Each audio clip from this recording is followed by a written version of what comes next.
Bonjour à tous. Je vais appeler mes invités, les invités à me rejoindre sur scène et je vais commencer avec Alain Perrin, directeur général Eureden, suivi par Jean-Christophe Robin, directeur de l'agriculture et de l'agroalimentaire au Crédit Agricole, et enfin Pascal Neveu, directeur de l'INRAE. Je vous demande de les applaudir.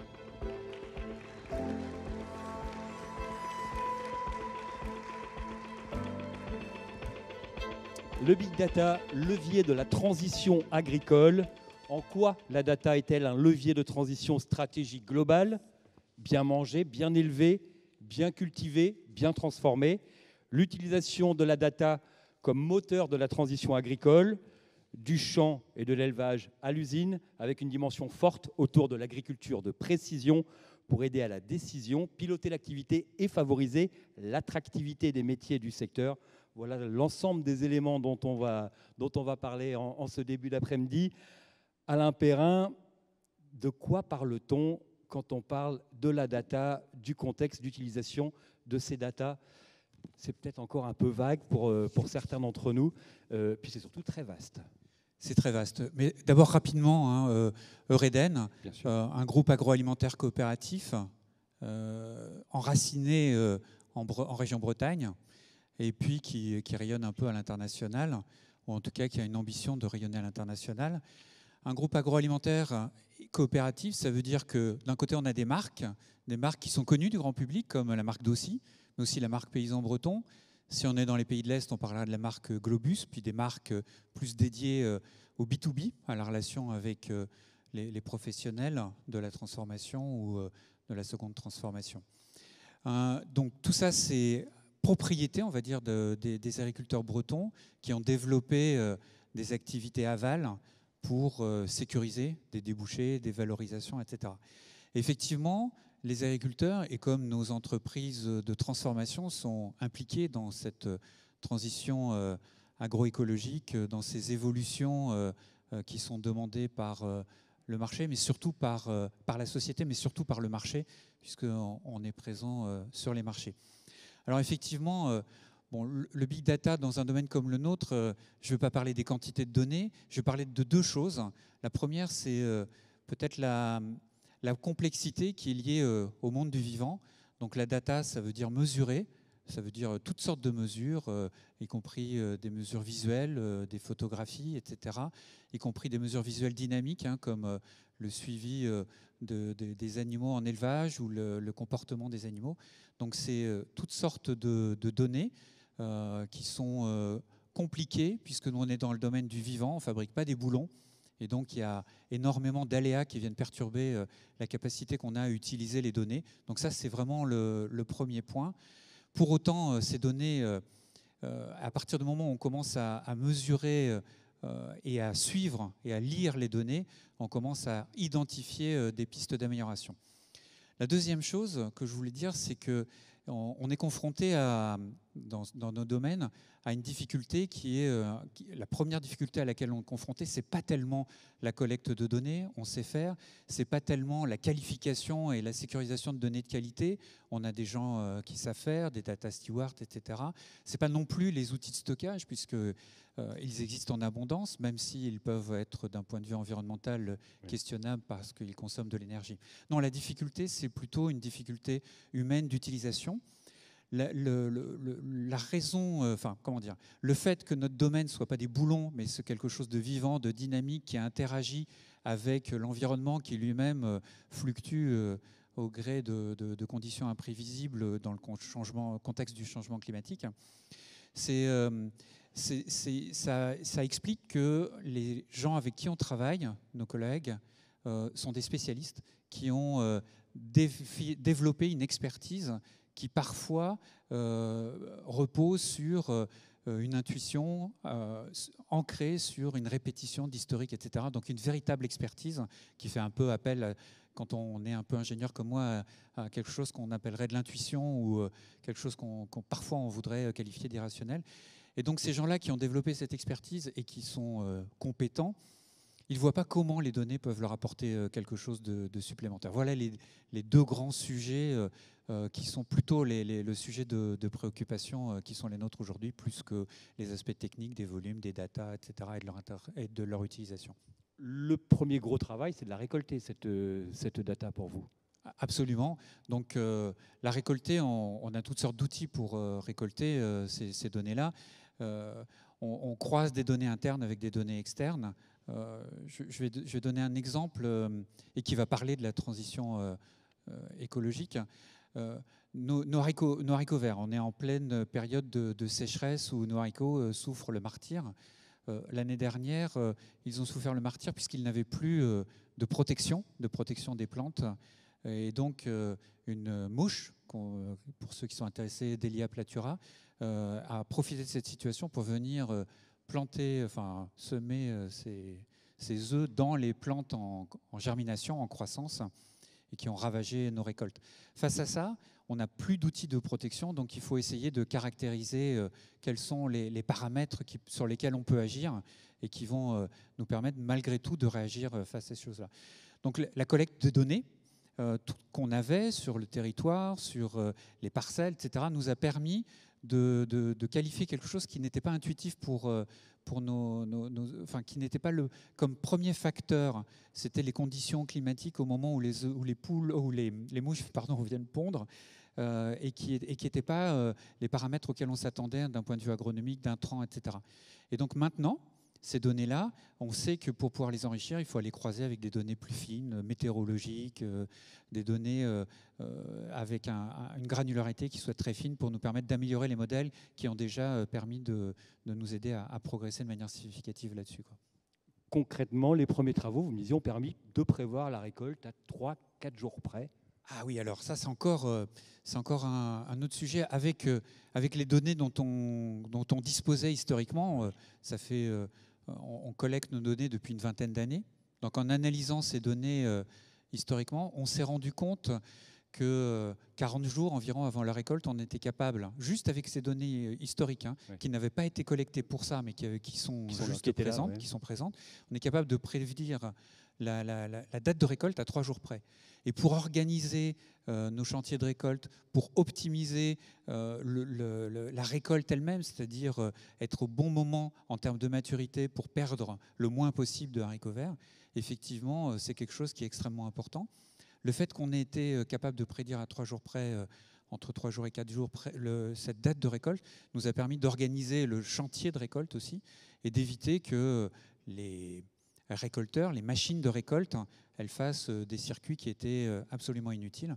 Et si je reprends mes données météorologiques maintenant, on va pouvoir utiliser ça pour faire progresser encore ce degré de précision dans la récolte. C'est vraiment important, surtout à un moment où les aléas climatiques nous perturbent énormément, pour optimiser encore une fois la récolte, pour perdre le moins de matière, pour obtenir la matière première qui soit de la meilleure qualité possible. Et je rappelle, cette matière première, 3 heures après sa récolte dans le champ, elle termine dans nos boîtes, dans nos bocaux, pour être après mis à disposition du consommateur. Alors, grosse diversité territoriale en Bretagne. On le voit, la data permet de faire de la dentelle, quasiment. Donc là, dans chaque endroit, toutes les zones doivent être identifiées et vous devez récolter des datas bien spécifiques pour chaque zone avec sa typicité à chaque fois. Absolument. Donc, on travaille aussi pour aller plus loin, parce que ça, c'est notre métier de base, où on travaille avec nos agriculteurs, où on a des technico-commerciaux qui sont en relation avec nos agriculteurs au quotidien, qui parlent de leurs besoins, de leur stratégie de récolte, de semis pour l'année en cours, et puis tout au long de l'année qui les accompagnent sur l'optimisation de la conduite culturale, avec encore une fois la mise à disposition d'agriculteurs de précision. On a des satellites, mais on va encore plus loin avec des bornes qui nous permettent d'avoir des précisions centimétriques sur le semis, sur le binage, le cas échéant, sur les apports également à l'intraparcellaire. Donc, à l'intraparcellaire, ça veut dire qu'à un endroit d'une parcelle, il peut y avoir un besoin nutritionnel, un besoin d'eau ou une attaque spécifique de champignons, etc. Il ne faut pas qu'on ait une réponse sur toute la parcelle, mais qu'elle soit intraparcellaire. Donc on fait ce travail-là. Donc c'est un travail intraparcellaire, c'est un travail parcellaire, et c'est aussi un travail historique de parcellaire. Et puis, encore une fois, aussi de combiner ces données avec d'autres données externes venant notamment de la météo, etc. Effectivement, la Bretagne, d'un coin à l'autre de Bretagne, d'un versant à l'autre de nos monts d'arrêt ou d'une vallée à l'autre, le comportement, l'hydrométrie, le sol, tout ça, c'est extrêmement différent. Et aussi, on travaille avec des startups pour avoir une vision globale des semis, des dates de maturité, enfin de la maturité des différentes parcelles. On combine énormément de données. Mais ce qui est très important, c'est que, et je rebondis sur ce qu'on veut dire, c'est qu'aujourd'hui, on n'est pas à un stade où on est en train de tout faire avec la data. On est à un stade où on est en train de s'acculturer à la data, dans un domaine, encore une fois, du vivant, qui est un domaine très compliqué. S'acculturer à la data, ça veut dire petit à petit identifier les problèmes concrets sur lesquels la data peut nous apporter quelque chose, qui va convaincre nos experts que non seulement ça ne les dépossède pas de leur expertise, mais que ça leur permet d'aller plus loin, etc. Donc voilà, collecte de data de plus en plus large, de plus en plus approfondie, mais aussi vision très précise de ce qu'on est capable de faire par la data. Et si dans un premier temps, nos experts se sentent un peu dépossédés, pour peu qu'on travaille en collaboration, que nos data scientists, comme on les appelle, travaillent en collaboration avec eux, petit à petit, il se crée une synergie qui est positive pour les perspectives à venir. Jean-Christophe Robin, vous me disiez la question des big data, c'est celle des usages. Oui, merci beaucoup. D'abord, permettez-moi de vous remercier de me donner l'occasion de m'exprimer à l'occasion de cette table ronde dans cette jolie ville de Saint-Malo. Je remercie aussi mes collègues de Crédit Agricole en Bretagne qui m'ont demandé d'intervenir aujourd'hui. Moi, ce que je vous disais sur les usages quand on a échangé, c'est qu'il me semble qu'il ne faut pas voir la valeur de la data pour la valeur de la data. Certains disent que la data, c'est le nouvel Eldorado. Non, la data, elle n'est pas un Eldorado en elle-même. Par contre, les potentialités d'utilisation de la data, et quand on a des usages derrière et quand on sait ce qu'on veut faire de la data, ça a du sens. Voilà. On parlait ce matin des compteurs Linky dans une plénière précédente, en disant la crainte de certains consommateurs qu'on les utilise à leur rencontre. Bon, il faut sortir de cette idée-là et se dire que justement on est là pour essayer de par ces données d'avoir un certain nombre d'usages que l'on pourrait utiliser. Et donc toute la question des modèles prédictifs. Pareil, il me semble aussi qu'il faut dire que ce n'est pas nouveau quand on regarde les systèmes météo. Aujourd'hui, ils sont basés sur de la data, ils sont basés sur des modèles que l'on a construits parce que l'on avait ça. Alors aujourd'hui, effectivement, quand on voit un certain nombre de startups qui vous proposent d'avoir dans votre champ une station météo qui elle-même va permettre de collecter au plus près du terrain, dans un réseau qui peut être fait avec vos voisins, un certain nombre de données, eh bien vous allez avoir des données supplémentaires qui permettent peut-être d'avoir encore une prévision plus fine de cas de grêle, de tempête, etc., parce que vous avez un historique long et que vous avez des données ultra précises parce que ultra territorialisées. Donc oui, des usages qui sont fondamentaux, il faut savoir ce qu'on veut faire de la data, et sans cet aspect de l'utilisation et des usages, on peut effectivement se perdre dans des milliers de data, mais qui à la fin ne vous apporteront pas ce que vous en espérez. L'autre question pour vous, c'est comment on norme ? Est-ce que nous, alors moi j'ai un regard de banquier, donc par nature, il faut aussi avoir quelque part essayer de se dire comment on peut essayer de catégoriser, de normer tout cela pour essayer que derrière ces usages, ils aient un sens. Donc la normalisation, elle est fondamentale. C'est-à-dire que si chacun a ses propres données qui ne sont pas interopérables, c'est-à-dire que si chaque constructeur de machines agricoles a ses données, si chaque acteur du monde agricole a ses données, au bout d'un moment, vous n'allez pas pouvoir comparer, vous n'allez pas pouvoir agréger, vous n'allez pas pouvoir avoir... Donc il y a une question des normalisations, c'est-à-dire sur quel standard on va pouvoir avoir pour le faire. Aujourd'hui, on parle beaucoup de carbone dans le sol. Bon, il y a énormément de méthodologies d'appréhension du carbone dans les sols. Lequel va être retenu? C'est pareil pour la data. Si on retient une méthodologie ou une autre méthodologie, on ne pourra peut-être pas comparer même d'un voisin à un autre parce qu'on n'a pas ça. Donc il y a cette question de normalisation de la data, de cadre pour la data qui me paraît fondamentale et dans lequel ça concerne tous les acteurs des filières agricoles, de l'amont à l'aval. Monsieur l'a très bien rappelé en disant, voilà, pour l'agriculteur, il faut qu'il voit, lui, l'utilité, mais il faut aussi voir derrière, pour l'aval, est-ce qu'il y a aussi une utilité de cette donnée et dans quel cadre on la récolte et dans quel cadre on joue avec cette data. Et enfin, il faut donc croiser les données, pas seulement à la production, la transformation, mais toute la chaîne de production alimentaire. La valeur de l'usage, c'est qu'il puisse se répartir sur toute la chaîne de valeur. Donc il est certain qu'il y a des datas qui peuvent être très utiles pour certains producteurs parce qu'elles leur permettent d'améliorer la qualité, elles leur permettent de changer de système d'exploitation parce qu'ils vont aller sur des choses qu'ils n'avaient pas faites auparavant. Ça peut leur permettre de réduire l'utilisation des pesticides, ça peut permettre d'avoir une meilleure gestion de l'eau via l'irrigation, ça peut faire énormément de choses, la data en termes de production. Mais à la fin des fins, il faut voir aussi que la data, ça peut être revoir demain un modèle de production. On parlait tout à l'heure des problématiques des haricots verts, ça pourrait être, on peut en parler sur le maraîchage, mais on peut parler sur tous les types de production. C'est-à-dire que demain, potentiellement sur la consommation d'énergie, on en parlait aussi dans la table ronde ce matin, qui est quand même un sujet pour les prochaines semaines, comment peut-on maîtriser ce coût de l'énergie par rapport à une production, hein, produire plus et produire mieux. Et ben, peut-être que la data d'un bout à l'autre de la chaîne peut permettre d'avoir de l'économie d'énergie, une meilleure rentabilité pour le producteur, un marché sécurisé pour la coopérative ou pour l'industriel.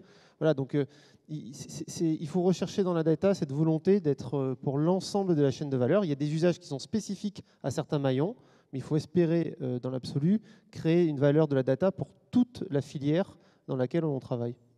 J'avais envie de rebondir. Moi, je souscris parfaitement à ce que vous venez de dire au premier point sur les données. On ne va pas juste créer un gigantesque data lake de données et puis espérer que par miracle ou en mettant des outils qui est un peu miraculeux, on va sortir de l'intelligence de ces données.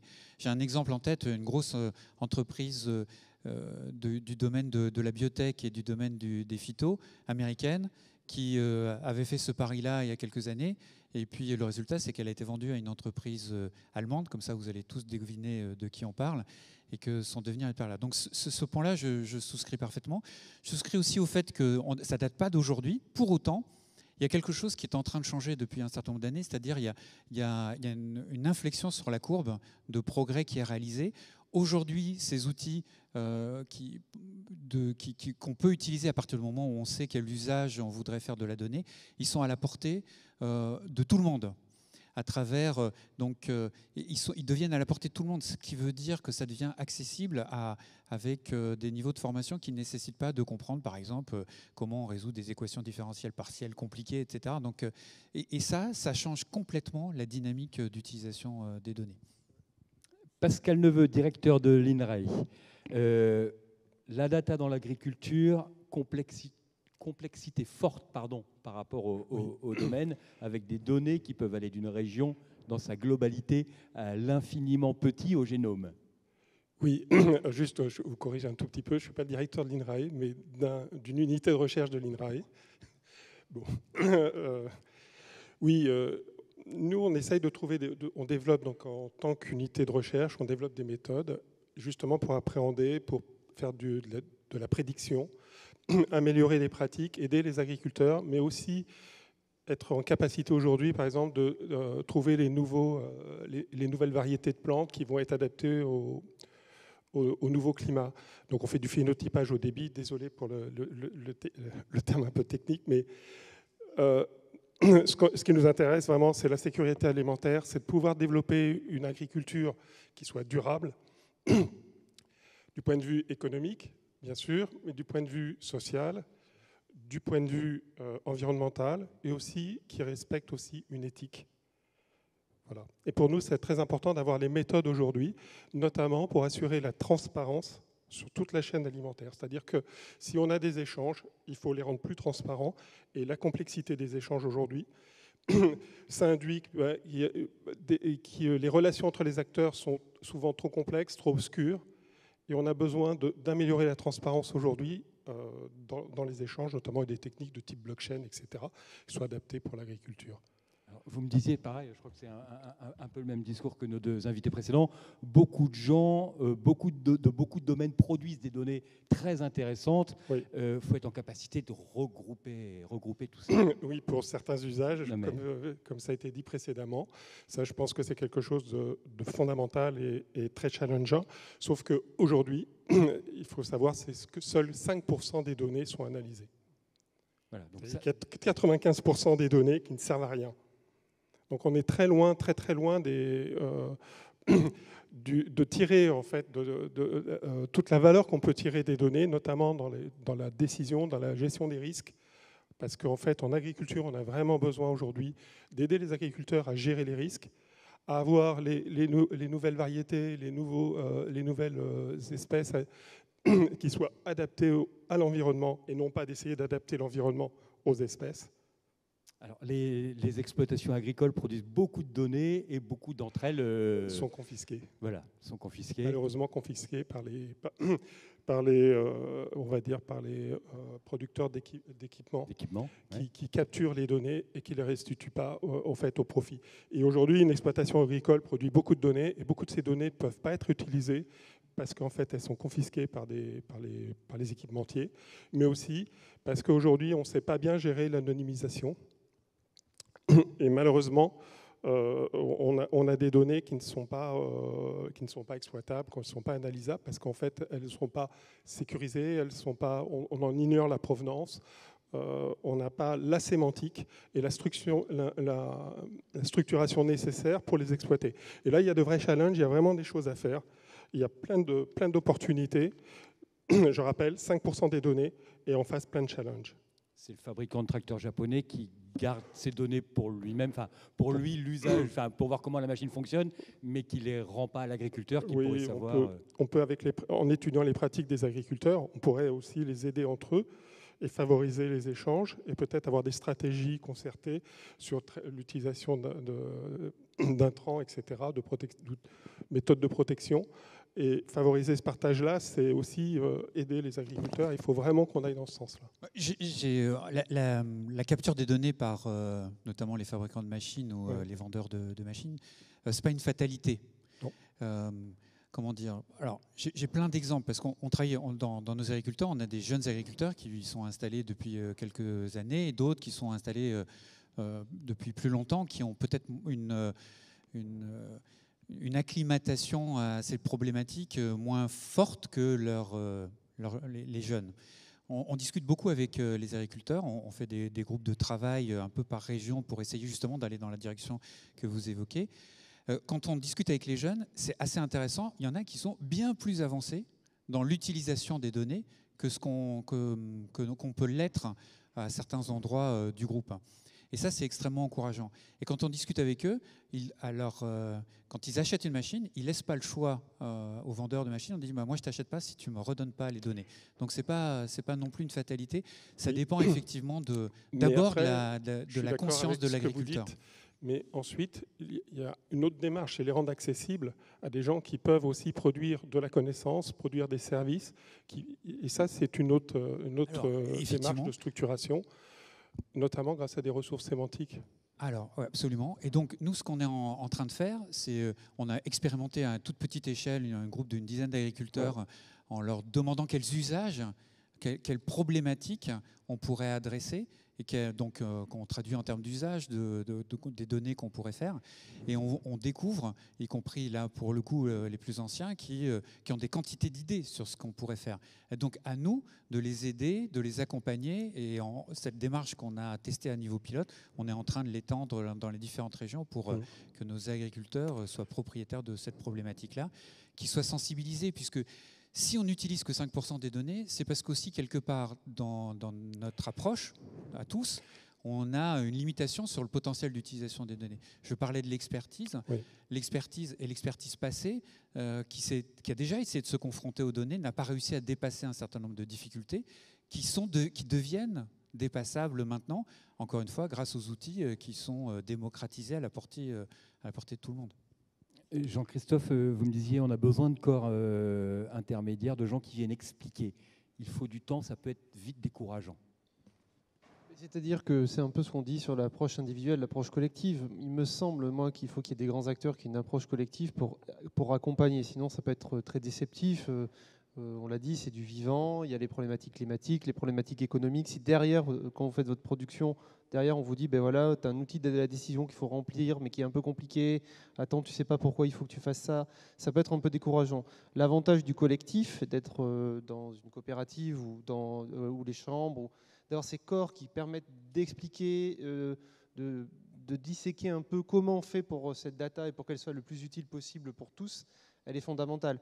Mais c'est certain qu'il y a les deux dimensions, individuelle et collective. La dimension individuelle, on peut l'avoir évidemment de suite quand on est sur son exploitation, mais il faut penser à celui qui ne s'est pas encore lancé et qui demain va se lancer. Donc peut-être qu'il gagnera du temps parce que vous direz dans ma méthodologie, ben voilà, moi pendant 2 ans j'ai fait ça, ça m'a pas porté. Par contre, regarde, maintenant je fais comme ça.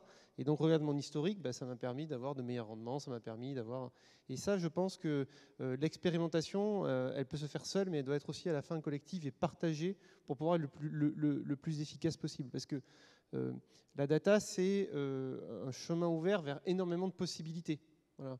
Ça, c'est sûr, c'est une porte ouverte. Après, il faut arriver jusqu'à la porte et la traverser. Mais pour moi, j'ai cette vraie conviction.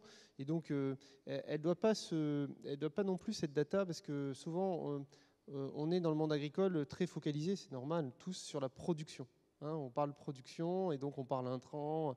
Mais moi, je pense que c'est la data, et c'est ce que tu disais, c'est-à-dire que cette transparence de la data tout au long de la filière, elle doit permettre d'arriver sur tous les maillons des acteurs, et même nous, en tant que banquiers assureurs, d'avoir des données qualifiées qui nous permettent de comprendre, d'anticiper, de voir les modèles de production, comment ils bougent, de voir comment les exploitations, les concentrations d'exploitation, etc. Tout ça, c'est fondamental, parce que quelque part, vous financez différemment quelqu'un qui est sur une exploitation laitière avec 50 vaches laitières et quelqu'un qui en est à 150, quelqu'un qui a des robots de traite ou quelqu'un qui n'en a pas. Donc quelque part, même les pratiques bancaires et assurantielles, elles sont fortement impactées par cette connaissance. Et plus on a une meilleure connaissance on a des exploitations et de leurs besoins, mieux on peut répondre à ceux de nos clients. Donc voilà, donc pour moi, la data, c'est pas que l'aspect production qui doit être pris, c'est l'ensemble de la chaîne si on veut avoir cette agriculture durable et qui peut être résiliente par rapport à tous les défis que l'on connaît. Et s'appuyer sur l'expérience, vous me parlez de l'expérience de ceux qui sont passés au bio.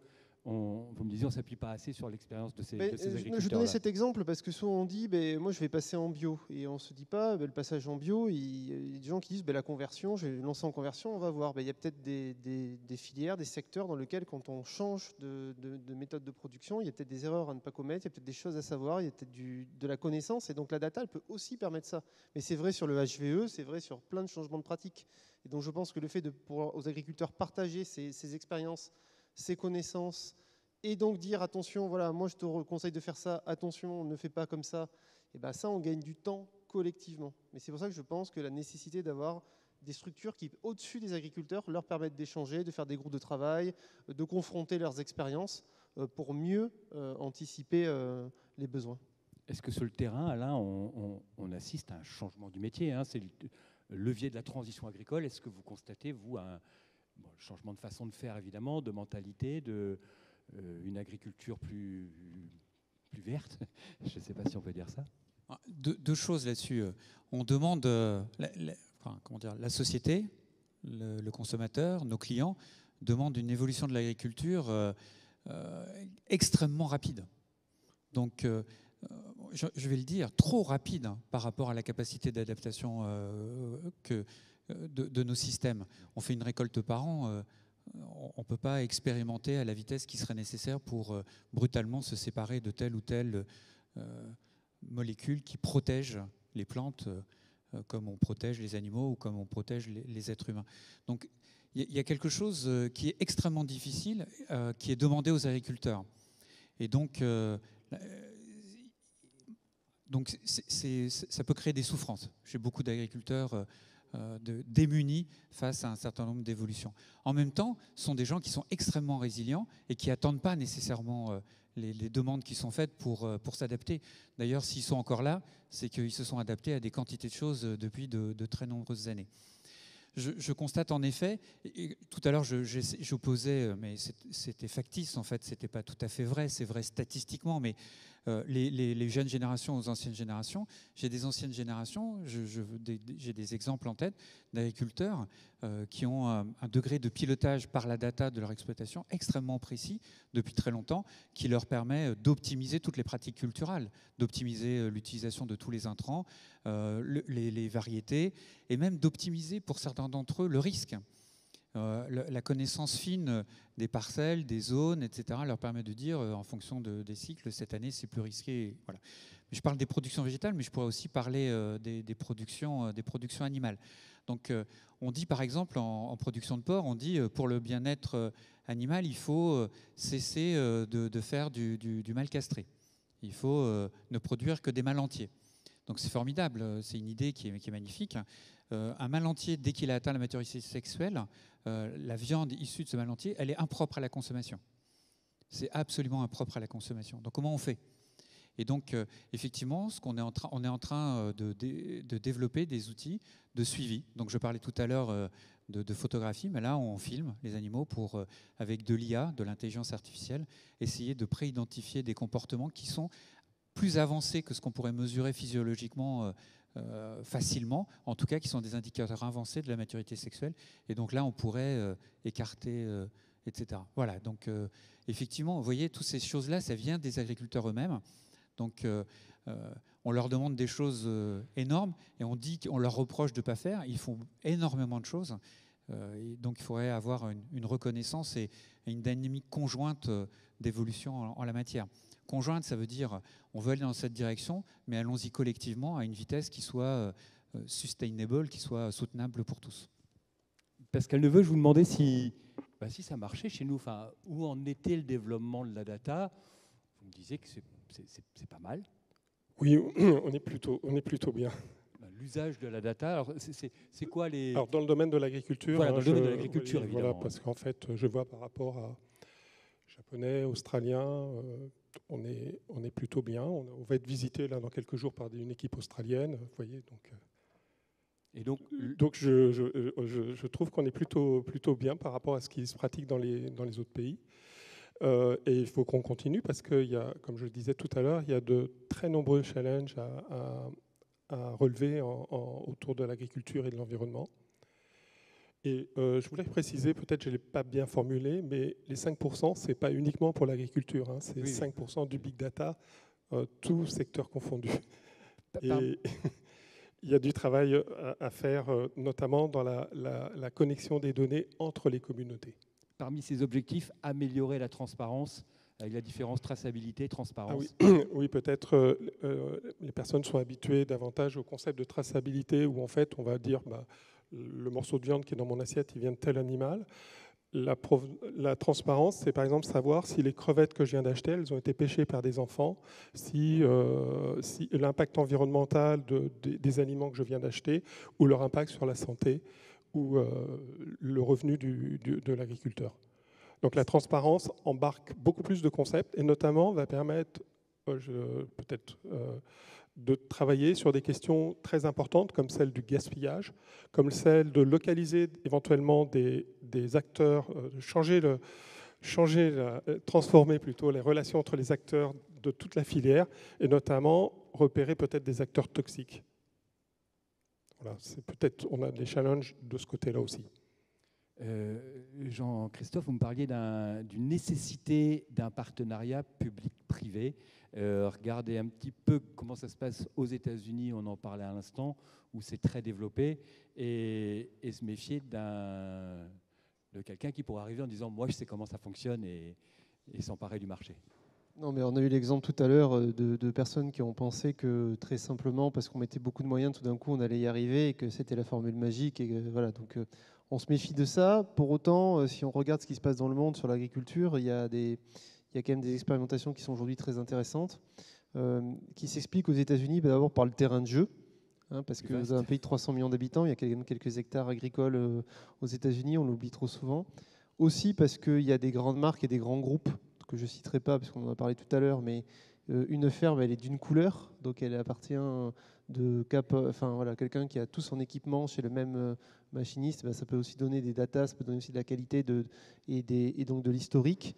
Et donc ça, c'est quand même très important, cette interopérabilité dont je parlais tout à l'heure. Tant que c'est des systèmes qui sont maison, c'est compliqué d'avoir la data. Mais moi, je voulais vous donner plutôt que de se dire on a peur des uns et des autres, etc., moi, je voulais vous donner une conviction. Moi, je pense qu'un des sujets de l'agriculture, c'est la valeur ajoutée, la rentabilité des exploitations. Parce qu'on demande toujours plus aux agriculteurs, des demandes sociétales, alors il faut produire de telle manière, produire avec moins d'intrants, produire comme ci, produire comme ça.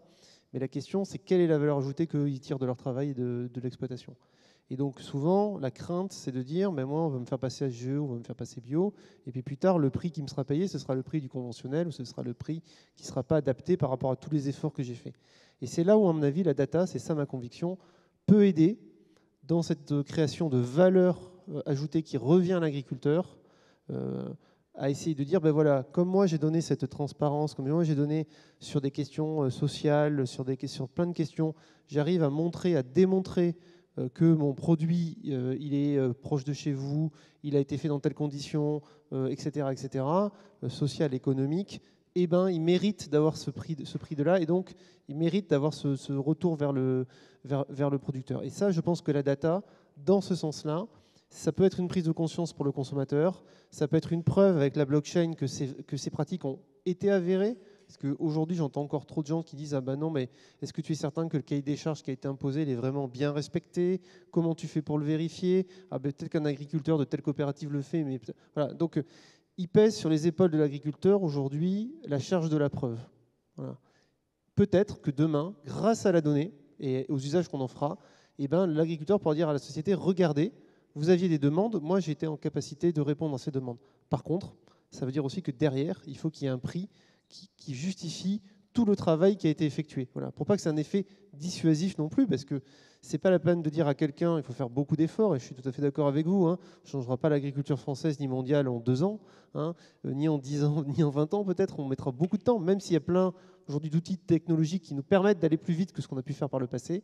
Il y a quand même ce besoin, à mon avis, de trouver du sens par rapport à cette data. Et pour moi, le sens premier, c'est ça, redonner de la liberté, de la légitimité et du revenu aux agriculteurs. Pascal, vous me disiez, hein, éviter que la data soit confisquée par quelques acteurs, c'est un peu ce qu'on disait. Je crois qu'on est vraiment sur la même non, longueur mais d'onde. c'est intéressant. Quand les gens ne sont pas d'accord, faut dire, mais quand ils sont d'accord… Oui, puis faire du lien avec le consommateur. Et peut-être aussi que les agriculteurs ils ont besoin d'avoir des retours des consommateurs quand ils sont contents de leurs produits. Savoir qui a créé cette data, quelle est sa valeur également. Oui. Savoir qui a créé la donnée, ça connaître la provenance, c'est essentiel. Et vraiment, j'insiste, hein, la transparence, c'est pour moi un enjeu fondamental pour lutter contre le gaspillage, pour lutter contre tout un tas de dérives. Le gaspillage alimentaire, hein, c'est 4 milliards d'euros, 14 milliards d'euros, je crois. Voilà, ça vous donne une idée du travail qu'il y a à faire. Alain, les chantiers à venir, l'été qu'on vient de passer, les conditions climatiques, est-ce que ça a pu changer quelque chose dans la tête de certaines personnes de se dire si j'avais eu des outils, ou alors est-ce que là l'effet était tellement sidérant que même les systèmes les plus prévisionnistes, mais enfin, quand même je pense. Donc est-ce que ce qu'on vient de vivre là va être un pas supplémentaire en avant sur l'acceptation et l'utilisation Quand on parle de données, on s'élève un peu. Ouais. Moi, je vais revenir sur Terre. Hein. Ce qu'on a vécu, c'est cet été-là, notamment en Bretagne particulièrement, c'est un cataclysme. Ouais. On n'a pas d'eau. Le sujet majeur qui est devant nous, c'est l'eau. L'eau en Bretagne. Il pleut et on ne collecte pas cette eau. On la collecte pas. On la laisse retourner directement en passant par des rivières, mais directement à la mer. On ne la collecte pas. L'enjeu auquel on est confronté, c'est la collecte d'eau pour pouvoir utiliser cette eau dans ces périodes. Et la data, pas data, big data, small data, tout ce que vous voulez, c'est par rapport à cette problématique de l'eau, c'est totalement indépendant. Quand on a quand on a des événements de cette ampleur-là, mais si on avait les outils pour collecter l'eau, si on avait une vraie politique qui nous permettrait de collecter l'eau. Collecter l'eau, ça veut dire créer des réserves, hein, c'est pas très compliqué, de l'eau qui tombe pendant les périodes pluvieuses. Là, effectivement, on pourrait continuer à utiliser la data pour accélérer l'utilisation optimale de cette eau, bien évidemment. Donc ça, c'est vraiment le défi majeur auquel on est confronté. Donc on ne peut pas dire que cette crise qui est vraiment d'une ampleur extrêmement importante, elle ait un quelconque lien directement ou d'influence avec. Voilà. Sur la data, je voudrais juste aussi. Donc, je suis moins craintif maintenant, puisque nos agriculteurs sont sensibles à ça, sur l'appropriation de la donnée par des tiers, puisqu'on est en mesure quand même, notamment, de négocier et puis d'avoir des approches collectives. Donc, je ne veux pas dire que c'est facile, mais je dis que ce n'est pas tout à fait impossible. Et les outils collectifs qui sont propriétés des agriculteurs, comme les COP notamment, mais d'autres structures, leur permettent aussi de négocier. Je voudrais rebondir sur la transparence. Évidemment qu'il faut de la transparence. Et évidemment que c'est un outil qui peut être utile dans la négociation. Mais je vais dire quelque chose de compliqué. Mais il ne faut pas non plus être naïf sur la transparence qui donne des leviers dans des négociations qui sont quand même des rapports de force ou des rapports de concurrence entre les gens. Donc il faut aussi une certaine moralisation de l'utilisation de cette transparence. Et puis, il y a un des freins quand même à cette transparence, c'est, je vais le caractériser, enfin, je vais donner une image caricaturale, mais nos agriculteurs sont des entrepreneurs. Et un entrepreneur, il n'a pas envie qu'on lui dise quelle est la couleur de la moissonneuse-batteuse ou du tracteur qu'il va utiliser. Il veut pouvoir continuer à utiliser tout seul. Pourquoi je dis ça? Parce que l'utilisation de la transparence des données, etc., ça permet à des acteurs éventuellement pas forcément totalement compétents, etc., d'agir de manière influente s'il n'y a pas une régulation un peu de cette utilisation. Voilà. Donc il faut être prudent. Donc ce n'est pas noir-blanc tout ce qu'on est en train d'évoquer. C'est une histoire permanente de bascule. La data fait bouger les lignes vers l'avant. Il ne faut pas qu'on tombe sur des travers. Ça permet de résoudre des problèmes qui sont importants de transparence, parce qu'on en a tous besoin. Aujourd'hui, le bio ralentit et les gens préfèrent le local. On constate, ils préfèrent le local, puisque les signes de réassurance apportés par le local sont beaucoup plus grands. Dans le sens, je vais voir mon agriculteur qui est à côté et je peux... Donc, on voit, nous, dans la consommation, une montée de la consommation locale. Voilà. Donc, ce n'est pas noir-blanc, il faut être équilibré. La data nous permet de pousser les lignes très loin. Alors des liens à construire, vous me disiez, le lien entre métier et data, l'appétence métier, compétence data, tout ça c'est à construire également. On n'a pas parlé, mais dans la data, effectivement c'était très juste, on ne parle pas que de la data au niveau agricole, puisque si nos haricots verts qu'on va vendre, je fais un focus sur les haricots verts aujourd'hui, on ne fait pas que des haricots verts. On mangera ce soir des haricots verts. Si vous en trouvez, mais donc les haricots verts. Donc la qualité du haricot vert, ça se détermine pas le jour du semis, ça se termine le jour de la décision du semis. Quel était le précédent cultural, comment je vais accompagner, etc. Et puis comment je vais l'accompagner dans nos usines, dans un atelier de transformation. Est-ce que nos machines vont être bien réglées? Et donc il faut qu'on optimise les réglages de nos machines. La data intervient également avec des capteurs qui nous permettent de mesurer et d'optimiser les processus. Le haricot vert, pour être en conserve, il faut qu'il soit blanchi, mais pas trop, et il faut qu'il soit stérilisé, mais pas trop. Donc ces équilibres-là, ils sont à trouver. Nos machines, il ne faut pas qu'elles tombent en panne pendant la récolte, parce que le haricot vert, je disais, il doit être en boîte 2-3 heures après la récolte. Donc il ne faut pas qu'il attende, parce qu'on a une panne machine. Donc il faut qu'on fasse de la maintenance prédictive. Et on est en train de rajouter des capteurs sur nos machines pour pouvoir anticiper les pannes, etc. Et puis jusqu'aux consommateurs, avec l'étude du comportement de nos consommateurs. Je parlais de nos marques tout à l'heure. On est aussi des magasins verts, magasins verts, point vert, où on expérimente la distribution alimentaire, circuit court, on va dire, de nos produits. La data aussi peut nous permettre d'analyser le comportement du consommateur, d'aider nos chefs de rayon à anticiper et à accompagner le consommateur dans ses choix, enfin, en tout cas à identifier les problématiques confrontées à un choix, pourquoi le consommateur refuse tel ou tel choix. Et puis j'ai vu des expériences en Asie qui sont remarquables. En Asie, vous ouvrez un frigidaire, un réfrigérateur, vous ouvrez une armoire, vous prenez un produit, automatiquement, le profil de votre main est reconnu, et puis la caisse se fait avec le produit que vous avez pris Voilà, donc on va aller très loin de manière transverse. On ne va pas tout faire ensemble, tout seul, je veux dire. La collaboration publique-privée, elle est juste essentielle en la matière, avec d'autres acteurs aussi du privé. Voilà, c'est toute une dynamique qui va nous permettre de pousser les lignes assez loin. Merci à tous les trois. Mais par Oui, contre, mais par je voudrais terminer sur, terminez sur sur un ce que vous voulez. paradoxe. Allez-y. Sur un paradoxe. J'ai tout à l'heure, le facteur humain, c'était une difficulté parce que au départ, on bouscule l'humain parce qu'on va aller potentiellement plus loin que lui. Mais si on va trop loin, on prend des risques qui sont très importants. Jamais la machine décidera mieux que l'humain. Ou alors on va tous être des robots qui sont à l'identique. Si on utilise le même logiciel d'optimisation des voitures, on va avoir tous la même voiture, on va avoir tous le même comportement, on va être déshumanisés. Au contraire, il faut qu'on soit conscient que la data fait bouger les lignes de manière extrêmement importante, mais qu'in fine, il faut redonner le pouvoir à l'humain dans le choix des usages, dans le progrès de son expertise et dans la liberté qui lui est donnée. Et ce que j'évoquais tout à l'heure, c'est que la transparence excessive, mal contrôlée, transfère du pouvoir à des tiers.